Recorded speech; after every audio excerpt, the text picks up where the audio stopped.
നമസ്കാരം. മഠത്തിലെ രുചിയിലേക്ക് എല്ലാവർക്കും സ്വാഗതം. ഇന്നത്തെ റെസിപ്പി ശരവണ ഭവൻ സ്റ്റൈലിലുള്ള ഒരു തക്കാളി ചട്നിയാണ് കേട്ടോ. അതിന് വേണ്ടിയിട്ട് ഞാനൊരു 3 മീഡിയം സൈസ് തക്കാളി നുറുക്കി വെച്ചിട്ടുണ്ട്. അതുപോലെ തന്നെ 2 ചെറിയ സവാള. തക്കാളിയാണ് അധികം വേണ്ടത്. നല്ല പഴുത്ത തക്കാളി തന്നെ എടുക്കണം കേട്ടോ. സവാളയ്ക്ക് പകരം കുഞ്ഞുള്ളി ഉപയോഗിക്കാം, പക്ഷേ സവാളയാണ് സാധാരണ ഉപയോഗിക്കാറ്, അല്ലെങ്കിൽ രണ്ടും കൂടി ഉപയോഗിക്കാം. ഇതിൽ വെളുത്തുള്ളി എന്തായാലും ചേർക്കണം. അപ്പോൾ ഞാൻ ഒരു വലിയ വെളുത്തുള്ളി കഷ്ണങ്ങളാക്കിയിട്ട് ചേർക്കുകയാണ്. അപ്പോൾ വെളുത്തുള്ളി ഇട്ടിട്ട് അരച്ച ഇഷ്ടമുള്ള ആൾക്കാരിന്ന് ഇവിടെ ഉണ്ട്, അപ്പോൾ വേസ്റ്റ് ആവുമൊന്നുമില്ല. വെളുത്തുള്ളി നല്ലതുമാണല്ലോ, അതുകൊണ്ട് തന്നെ ഇന്ന് തന്നെ ഞാനിത് ഉണ്ടാക്കാമെന്ന് വിചാരിച്ചു കേട്ടോ. ബാക്കിയൊക്കെ ഞാൻ ഉണ്ടാക്കുന്ന സമയത്ത് കാണിച്ചു തരാം. ദോശയ്ക്കും ഇഡ്ലിക്കും ചപ്പാത്തിക്കും എല്ലാറ്റിനും ഒരുപോലെ ടേസ്റ്റിയാണ്. അപ്പോൾ നമുക്ക് എങ്ങനെ ഉണ്ടാക്കാൻ നോക്കാം. ഇപ്പം ഞാൻ ഗ്യാസ് കൊളുത്തിട്ട് ഒരു പാനിലേക്ക് ഒരു 1/2 ടേബിൾ സ്പൂൺ നല്ലെണ്ണയാണ് ഒഴിച്ചു കൊടുത്തിരിക്കുന്നത്. ഒന്നെങ്കിൽ നല്ലെണ്ണ അല്ലെങ്കിൽ വെളിച്ചെണ്ണ കേട്ടോ, വേറെ ഓയിലൊന്നും ഉണ്ടാക്കരുത്. അതിലേക്ക് നല്ലോണം ഒരു 1/2 ടേബിൾ സ്പൂൺ തന്നെ എടുത്തിട്ടുണ്ട് കേട്ടോ. അപ്പോൾ ഞാനിവിടെ മുഴുവൻ ഉഴുന്ന് പരിപ്പാണ് എടുത്തിരിക്കുന്നത്. ഇത് അവോയ്ഡ് ചെയ്യരുത്. ഇത് കരിഞ്ഞു പോവാതെ പ്രത്യേകം നോക്കണം. മതി.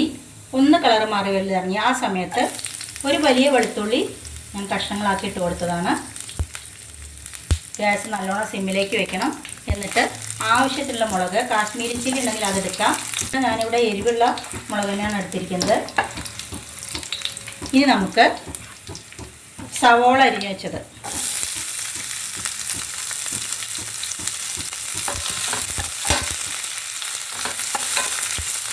സവോള ബ്രൗൺ കളറായി വരുമൊന്നും വേണ്ട.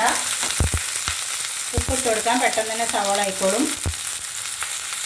ഈ ചട്നിയിലേക്ക് ആവശ്യത്തിനുള്ള ഉപ്പ്, അതോടൊപ്പം തന്നെ കുറച്ച് മഞ്ഞൾപ്പൊടി, വളരെ കുറച്ച് മതി. ഒന്ന് ഇളക്കി കൊടുക്കട്ടെ.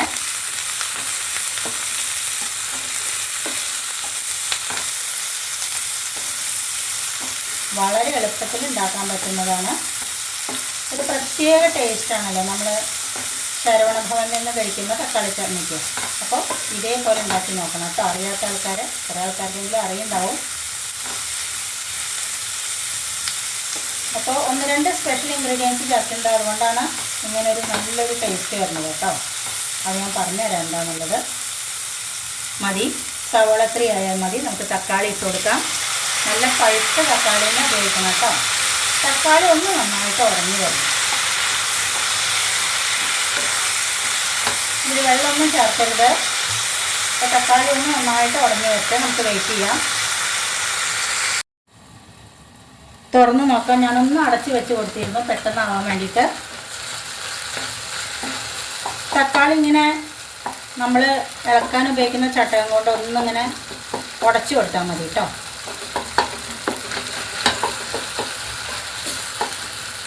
ഈ സമയത്ത് ഞാനൊരു 1/2 ടീസ്പൂൺ കാശ്മീരി ചില്ലിയുടെ പൗഡർ ഇട്ട് കൊടുക്കുകയാണ്, ഒരു കളറിന് വേണ്ടിയിട്ട് മാത്രം.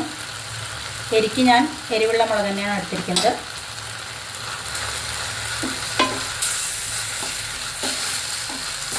നന്നായി ഇളക്കി കൊടുക്കുക. ഇനി ഒരു കൊഴുപ്പ് കിട്ടാൻ വേണ്ടിയിട്ട് ഒരു 1/2 ടീസ്പൂൺ പൊട്ടുകടല,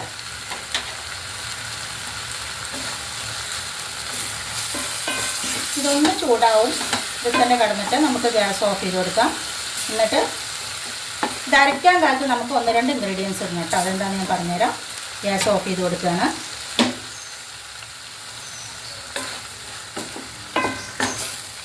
ചൂടാറട്ടെ. എന്നിട്ട് മാത്രം നന്നായിട്ട് ഫൈനായിട്ട് അരച്ചെടുക്കണം കേട്ടോ. എന്നിട്ടൊരു വറവും വേണം. ഇരിക്കട്ടെ.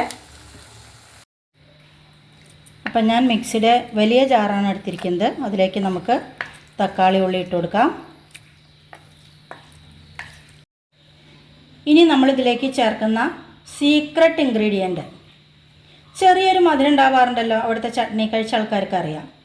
നല്ലോണം ഒരു 1.25 ടേബിൾ സ്പൂണോളം ക്യാരറ്റ് ഇങ്ങനെ ഗ്രേറ്റ് ചെയ്തിട്ടോ ചെറുതാക്കി അരിഞ്ഞിട്ടോ എങ്ങനെ വേണമെങ്കിൽ നമുക്ക് ഉപയോഗിക്കാം. അതോടൊപ്പം തന്നെ മല്ലിയില അധികം ആവരുത്, എന്നാൽ മല്ലിയില ചട്നിയുടെ ഒരു ടേസ്റ്റ് വരും. ഒരു 2 മല്ലിയില, ഇത്ര മതി. ഇനി ഇത് വെള്ളം ചേർക്കാതെ നന്നായിട്ട് ഫൈനായിട്ട് അരയ്ക്കണം കേട്ടോ. കണ്ടോ, ഇതേപോലെ മിനിമിനേനെ അരയ്ക്കുക പറയില്ലേ, അങ്ങനെ തന്നെ അരയ്ക്കണം. ഇതിവിടെ ഇരിക്കട്ടെ. ഇനി നമുക്ക് ഒരു വറവ് അത്രേ വേണ്ടുള്ളൂ. ഇപ്പം ഞാൻ ഗ്യാസ് കൊളുത്തിട്ട് ഇങ്ങനത്തെ ഒരു പാനാണ് അടുപ്പത്ത് വെച്ചിരിക്കുന്നത്. ചെറുത് മതി. അതിലേക്ക് ഒരു 1/2 ടീസ്പൂൺ കടുക് ഇട്ട് കൊടുക്കുക. അതോടൊപ്പം തന്നെ ഒരു നുള്ളു നല്ല ജീരകം, വെറുതെ നമ്മുടെ കൈയൊന്നും ഇട്ടാൽ അതിന് അളവൊന്നും വേണ്ട കേട്ടോ. ഇനി അതിലേക്ക് വറ്റൽമുളക്, ഉഴുന്നുപരിപ്പും ഒരു 1/2 ടീസ്പൂൺ എടുത്തോളൂ. ഇത് അവോയ്ഡ് ചെയ്യരുത് കേട്ടോ. അപ്പം നമ്മൾ ആദ്യം ഇട്ടിട്ടുണ്ട്, അവസാനം ഇട്ടിട്ടുണ്ട്. അതോടൊപ്പം തന്നെ ഒരു നുള്ളു കായപ്പൊടി, ഇത് മസ്റ്റാണ്, അവോയ്ഡ് ചെയ്യരുത്. ഇനി നമുക്ക് ഗ്യാസ് വേണമെങ്കിൽ ഒന്ന് ഓഫ് ചെയ്യാം, കാരണം വല്ലാതെ പുകയുന്നുണ്ട്. അല്ലെങ്കിൽ സിമ്മിൽ വെച്ചാൽ മതി. ഇനി നമുക്ക് നമ്മളിപ്പോൾ അരച്ച് വെച്ചിരിക്കുന്ന ചട്നി ഇതിലേക്ക് അങ്ങോട്ട് ഒഴിക്കാം. നേരിട്ട് ഇതിലേക്ക് വേണമെങ്കിൽ വറുത്തിടാം, പക്ഷേ അതിനെക്കാട്ടിലും നല്ലത് ഇതൊന്ന് ചൂടാവുന്നതാണ് അധികം നല്ലത് കേട്ടോ. അങ്ങനെ വേണമെങ്കിൽ ചെയ്യാം.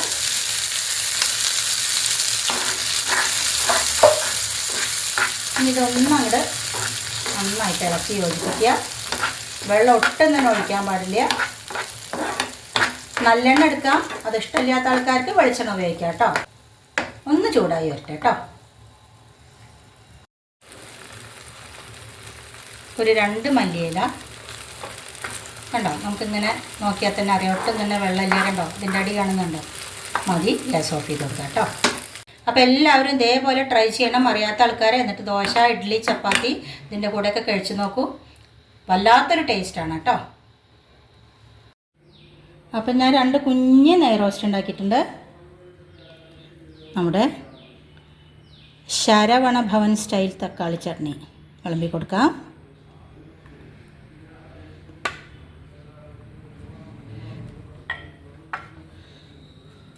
ഇനി റോസ്റ്റ് എടുക്കുക.